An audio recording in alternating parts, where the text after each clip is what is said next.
आने वाले हैं। मॉस्को में एनएसए डोवाल ने दौरे की पुष्टि की है। ऑपरेशन सिंदूर के बाद एनएसए की पहली मॉस्को यात्रा। ट्रंप की टिप्पणियों के बीच पुतिन की यात्रा बेहद अहम। अब पुतिन भारत आ रहे हैं, भारत के प्रधानमंत्री चाइना जा रहे हैं, आरआईसी की चर्चा हो रही है और पूरी दुनिया में अपनी विलेन वाली छवि को और बढ़ाते जा रहे हैं ट्रंप। तो दुनिया का होने क्या वाला है? देखिए, चाइना में केवल नहीं कि हमारे मोदी जी से होंगे और शी जिनपिंग होंगे, वहां पुतिन भी होंगे। डोवाल साहब ने इस बारे में जानकारी भी दी है सर, वो सुन लीजिए जरा। We are very excited and delighted to learn about the visit of His Excellency the President of Russia, President Putin, to India. I think that the dates are almost finalized now. The more important thing is this, that is, these summit meetings have always been the watershed points. हालांकि आप जानते हैं कि खुफिया नाम ही इसीलिए agency का रखा जाता है क्योंकि उसके काम खुफिया होते हैं। दुनिया को उसको वर्ल्ड एट लार्ज उसके बारे में जानता नहीं है। लेकिन जब मैं हिम्मत सिंह को स्पेशल ऑप्स में देखता हूं तो डोवाल साहब कई बार मेरे दिमाग में उमड़ते घुमड़ते हैं। भारत की सुरक्षा को लेकर, भारत के लिए काम करने को लेकर 24/7 काम करने वाला एक व्यक्ति जो सिर्फ ये सोच रहा है कि भारत का भला कैसे हो। प्रधानमंत्री नरेंद्र मोदी इसी दिशा में काम कर रहे हैं। अभी मुझे ये बताइए सर, अगर ट्रंप ये मानते हैं कि बेहतर डील मेकर हैं नरेंद्र मोदी, आने वाले दिनों में गुड सेंस प्रिवेल करेगा और ट्रंप लाइन पर आएंगे, या ट्रंप तो इस बार तय करके आए वो ऐसे ही चलेंगे? आपको क्या लगता है? मेरे को तो लगता है कि भारत उनको लाइन पे लाएगा। देखिए, जिस तरह से लाइन हमने ली है और जैसे ग्राउंड वर्क हमने किया है, क्लियर कट है। आप एमईए का देखिए रिपोर्ट्स, क्या उन्होंने कह दिया, हमने तो तेल खरीदना ही खरीदना है। इसके अलावा जो अभी आपने सुने जितने भी रिपोर्ट, और जब ये आएंगे ना, पुतिन कब आए थे भारत में? 2021 में, 22 के पहले आए थे, जब हमारे को 5 S-400 की बात हुई। 3 आ चुका है, 2 आने वाला है। और देखिए, ये मानिए कि वो रोकना चाहते हैं, रुकेगा, थमेगा, उसके पहले भारत आएंगे। और ये जो आप आरआईसी की बात करते हैं, ये होगा 100%, क्योंकि रीसेटिंग है ग्लोबल ऑर्डर की। सर, कुछ चीजों को रहने के लिए ना कॉन्टिन्यूअस थ्रेट परसेप्शन की आवश्यकता होती है। क्या अमेरिका वाला ये थ्रेट बना रहेगा तो ही आरआईसी बनेगा और बना रहेगा? बिल्कुल सही है। कोई भी, आपने ठीक कहा कि अगर एक गुट बनता है तो उसके पीछे कोई ना कोई एडवर्सरी होता है। तो इस जैसे नाटो बना था, रशिया के पटाक्षेप में बना था कि यूएसएसआर है, नाटो बना। तो उसी तरीके से वासेनार एग्रीमेंट, जितने भी एग्रीमेंट्स होते हैं वो सारे के सारे किसी न किसी को लेके, क्वाड क्यों बना? क्योंकि चाइना का एक प्रभाव था।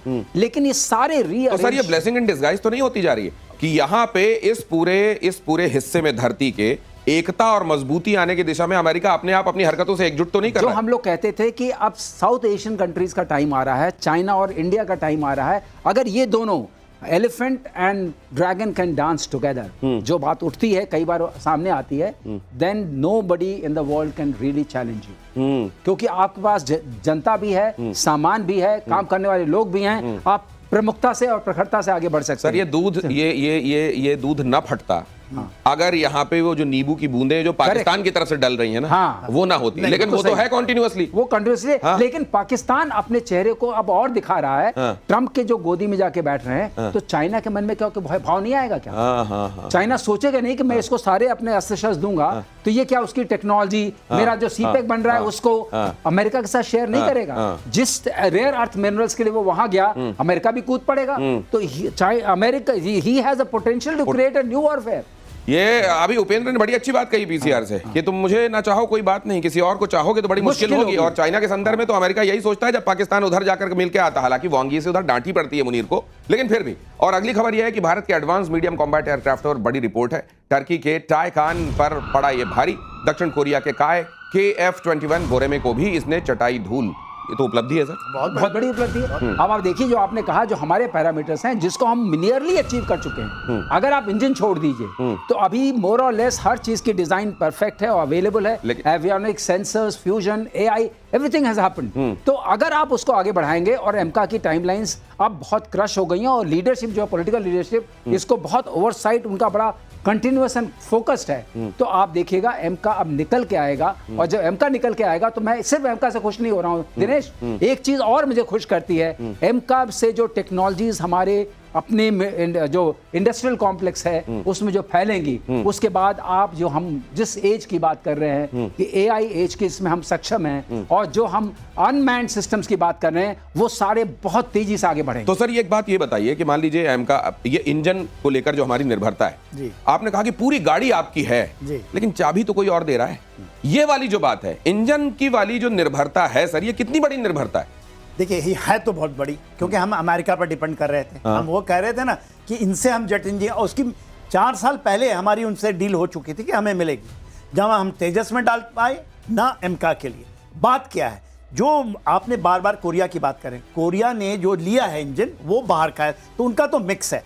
जो आप बात कर रहे हैं टर्की की, वो कहते हैं कि इंजन वो खुद बनाएंगे, उनका एकदम क्लियर कट है। भारत कहता है इंजन, हम कावेरी इंजन की बात करते हैं, उसमें जैसे ये बता रहे थे 60% हमें कामयाबी है, मगर जो हमने अब फ्रांस के साथ किया है, तो आप ये लेके चलिए जो एमका के अंदर में इंजन आ रहे हैं, और आपने एक टाइम फ्रेम दिया था 2029, ये अभी आज से लें तो 4 साल है, तो ये तो 100% आप ये लेके चलिए इंजन हमारी ही होगी। चाहे उसको आप कोई भी कावेरी नाम ले लीजिए, उसमें कहीं से हम उसका ले, मगर अमेरिकन इंजन नहीं आएगी। जो उनसे हमने लेनी थी हम, वो अब नहीं आएगी, क्योंकि तेजस में भी उसको बंद कर दिया। एक सबसे बड़ी बात जो नेवी ने की आज, P8 का 8 जो एयरक्राफ्ट आना था उन्होंने रद्द कर दिया है। तो ये लड़ाई छोटी नहीं है। तो अब आप सोच लीजिए उधर से अगर टैरिफ लगाया जा रहा है तो इधर से जो P8I लिए जा रहे थे ना, उन्होंने कहा आप एक काम करो, आप अपने पास रखो, मत लाओ। और आप जानते हैं F-35 को लेकर भारत ने पहले कह दिया कि इसको लेकर तो हम कंसिडरेशन अब छोड़ रहे हैं। तो ऐसा नहीं है, उधर भी चाबुक पड़ रही है, और बल्कि उतनी ही तेजी से, बल्कि ज्यादा पड़ रही है। लेकिन ये जिद की बात होती है, किसी समय किसी के खब्त की बात होती है। अगली खबर यह है कि भारतीय सेना की ताकत और बढ़ेगी। 67,000 करोड़ के डिफेंस प्रोजेक्ट को मंजूरी मिली है। रक्षा खरीद परिषद से हरी झंडी मिली है। सेना, नौसेना, वायुसेना की ताकत को और बढ़ाए जाने की दिशा में काम हो रहा है। तो जो आप अभी कह रहे थे सर कि हमको डिफेंस बजट बढ़ाना चाहिए इत्यादि, ये है निश्चित रूप से आवश्यकता है। लेकिन मुझको लगता है कि अगर कंपैरिजन में देखें, भारत जो पहले कर रहा था और आज कर रहा है, उसमें जमीन आसमान का फर्क। दिनेश, फर्क सिर्फ एक है, पॉलिटिकल विल का और पॉलिटिकल अंडरस्टैंडिंग का, कि जो हमारे आसपास की सिचुएशन है हमें उसमें अपने डिफेंस बजट को उस लेवल पर रखना ही पड़ेगा। आप देखिए जो हमारी कोस्टल लाइंस हैं, जो हमारी लैंड बॉर्डर्स हैं, वो 7 कंट्रीज के साथ लगे हुए हैं, तो हमें कुछ ना कुछ तो करना ही पड़ेगा उसके लिए। और ये डिफेंस बजट, मैं उम्मीद करता हूं कि हमारे अंदर वो समझ आएगी कि हम भी 5% को ऑनर करना शुरू करेंगे। चाहे अभी हम 1.9% पे हैं, हम पहले 3.5% लेवल पे जा सकते हैं, और उसके बाद हम 5% जाते हैं। 5% का मतलब क्या है? आपकी इकोनॉमी $4 ट्रिलियन से ज्यादा है, आपके पास $200 बिलियन कम से कम आप खर्च करेंगे। अगर आप डिफेंस बजट में खर्च करेंगे तो किस में जाएगा? R&D में जाएगा, जो कॉस्टली R&D होती है, वो बजट जाएगा इस तरह के अस्त्र शस्त्र बनाने में। जो हम अभी एरो इंजन की बात कर रहे हैं, एरो इंजन में हम जरूर सक्सेसफुल होंगे। एक बात दिनेश मैं आपसे साझा करना चाहता हूं, वो बात यह है कि पहले भी हम कोशिश कर रहे थे, लेकिन जो अभी गति मिली है कोशिश को, और जो गति उसमें फोकस मिला है, उस गति में आप इसको पहले से ज्यादा कर सकते हैं। और मेरा तो एक बात और समझिए, आप ये जो कह रहे हैं मार्शल श्रीवास्तव, उसको इसकी गहराई समझिए। इस समय जो इम्पेटस मिला है, इस समय जो गति मिली, उसकी वजह भी समझिए। जिस पॉलिटिकल विल की बात की जा रही है, उस पॉलिटिकल विल के रहते हुए यह गति मिली है। तो आप सोचिए, जब भारत को यह गति मिल रही होगी तो किसको रास नहीं आएगा? भारत के दुश्मनों को रास नहीं आएगा। और वो क्या करेंगे? इंटरनली भी डिस्टेबलाइज करने की कोशिश करेंगे। भारत के अंदर भी वो ऐसी हरकतें करवाने की कोशिश करेंगे, पैसों के जरिए, किसी ऐसी आइडियोलॉजी के जरिए, कट्टरता की आइडियोलॉजी के जरिए, कि भारत को कमजोर किया जा सके। और यहां पर हम नागरिकों के सावधान होने की जरूरत है। लेकिन जनरल सिन्हा जी, ये तो रास नहीं आ रहा होगा और बड़ी साजिशें चल रही होंगी चारों तरफ। बहुत साजिशें हैं। देखिए एक चीज आपको सुनकर बड़ी, ये कहते थे कि हमारे को 42 स्क्वाड्रन की बात होती थी, इतनी हमें चाहिए। आज के दिन में 29 के आसपास में हो गए हैं, हम इतना कम हो गए।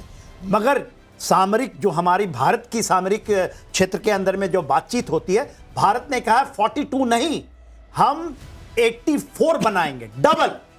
और ये उसने एक टाइम फ्रेम रखा है 10 साल का। तो ये जो चीजें हैं ये होंगी। ये हमने जो, मैंने भी मैं एडीजी इन्फेंट्री रहा हूं, 80% जो वेपन इक्विपमेंट हमने उनको डील किया है। पैसे की कभी कमी नहीं, कभी भी नहीं।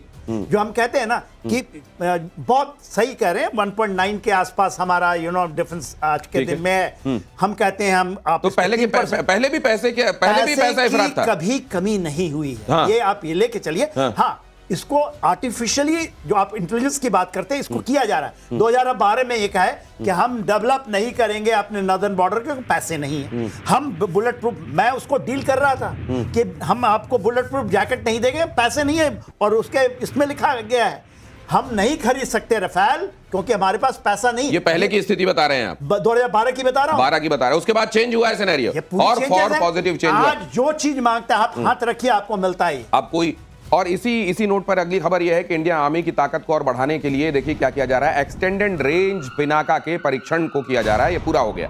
भारतीय सेना में जल्द ही शामिल होंगे रॉकेट। सर ये क्या किस तरह की ताकत देगी? ये ताकत ये है कि पहले रेंज हमारी करीब 40 के आसपास थी, अब 75 हो जाएगी। 40 किलोमीटर से 75 किलोमीटर। ये दूसरी ताकत ये बढ़ेगी जो एआई कहते हैं, ये मल्टी बैरल रॉकेट सिस्टम है ना सर हमारा, और ये हम पहले 40 तक पहुंचाते थे, 75 तक पहुंचाएंगे। और एरिया डिनाइल वेपन्स यहाँ पर हम वही चलाते हुए परीक्षा, एरिया डिनाइल म्यूनिशंस इसमें लगते हैं। जैसे किसी एक एरिया में अगर आपने इसको लॉन्च किया तो पूरा का पूरा तहस नहस होएगा एक पूरे उसमें, न तो बचेगी कोई इन्फेंट्री डिवीजन, ना बचेगी कोई आर्मर्ड डिवीजन, ना कुछ बचेगा। तो अपने आप में बहुत सक्षम है। इसमें एक बात और हो गई है, इसमें जो इन्होंने गाइडेंस सिस्टम लगाया है उसकी वजह से ये हो गया है कि अब आप जो है सटीक मार कर सकते हैं। मतलब आप इसमें लैंड करेंगे, आपका मिस डिस्टेंस ज्यादा 20 से 25 मीटर हो सकता है। उस तक ये बहुत बड़ी बात होती है इस टाइप के आर्टिलरी सिस्टम की। अब जब ये भी सुनते हैं आप कि भगवान के धनुष के नाम पर पिनाका नाम रखा जा रहा है, जब आप ये देखते हैं कि एक टुकड़ी जो खास तौर से जो ड्रोन के साथ डील करेगी और खास तौर से कॉम्बैट के लिए ट्रेंड होगी, उसको भैरव नाम दिया जा रहा है, तो आपको ये लगता है कि आप अपनी संस्कृति को समग्रता से लेकर हर क्षेत्र में आगे जा रहे हैं? देखिए इसका नाम अभी पिनाक भी पड़ रहा है क्योंकि अभी 75 है, उसके बाद 120 पे जा रहे हैं रेंज इसकी।